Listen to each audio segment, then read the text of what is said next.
আজকে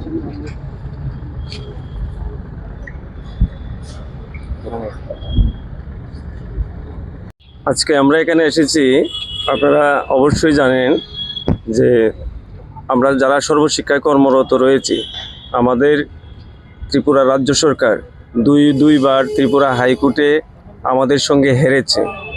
নিয়মিতকরণের পক্ষে ত্রিপুরার উচ্চ আদালত আমাদেরকে রায় প্রদান করেছেন, কিন্তু রাজ্য সরকার দুইবার হেরেও পরবর্তীতে মাননীয় মহামান্য সুপ্রিম কোর্টে এসএলপি করেছে।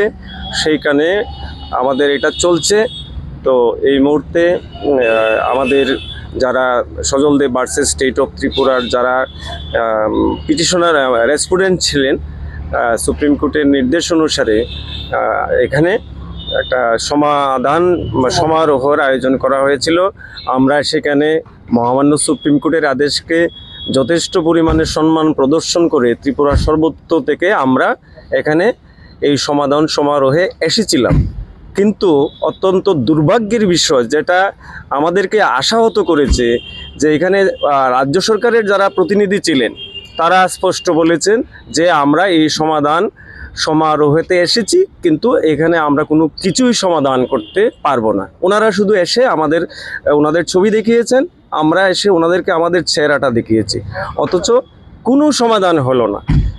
এটা অত্যন্ত দুর্ভাগ্যের বিষয়। আমাদের একটা রাজ্য সরকারের উপর আশা ছিল যে যেহেতু দুইবার রাজ্য সরকার ত্রিপুরা হাইকোর্টে হেরেছে, অন্তত হয়তো কিছুটা বুদ্ধোদয় ফিরবে যে না, এবার সর্বশিক্ষার শিক্ষকদের নিয়মিতকরণ সহ যাবতীয় যা কিছু আছে এই আদেশ বা এইটা মেনে নেবে।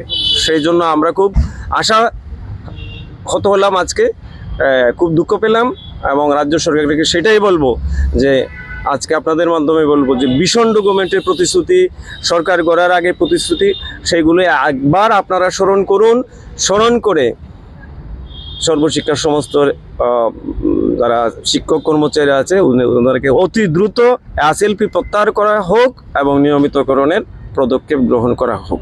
আজকে কার সাথে দেখা হলো? আজকে রাজ্য সরকারের প্রতিনিধি ছিলেন,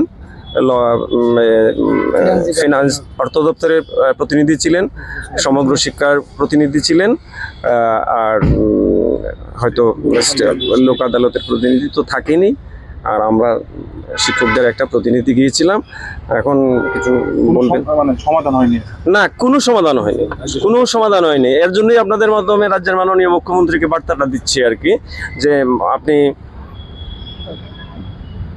বিধানসভার প্রাককালে ভীষণ ডকুমেন্টটা একটু পড়ুন, এখানে কি প্রতিশ্রুতি দেওয়া ছিল সেটা একটু দেখুন। হ্যাঁ, আপনি সেই সময় মুখ্যমন্ত্রী ছিলেন না, সব কিছু ঠিক আছে, বিপ্লব দেব ছিলেন, কিন্তু আপনি নতুন এসছেন।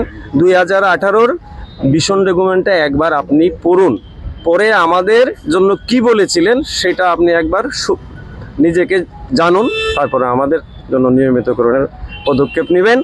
এই বার্তাটাই আমি আমার মাননীয় সকলের প্রিয় মুখ্যমন্ত্রীর কাছে এই বার্তাটাই দিতে চাই, আপনি একবার জানুন। আজকে আপনাদের মিলিত হয়েছেন, কাদের উদ্যোগে? রাজ্য সরকারের উদ্যোগে আপনাদের দেখানো হয়েছে?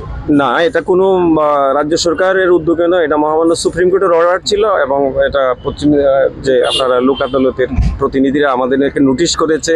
আমরা সাবরুম থেকে লংতরায় সমস্ত অংশের প্রতিনিধিরা স্কুল বন্ধ করে, স্কুল ছুটি নিয়ে অর্থ খরচ করে আমরা এখানে এসেছি, এতগুলো লোক। এখন আপনার নামটা? আমি সজল দেব, প্রেসিডেন্ট।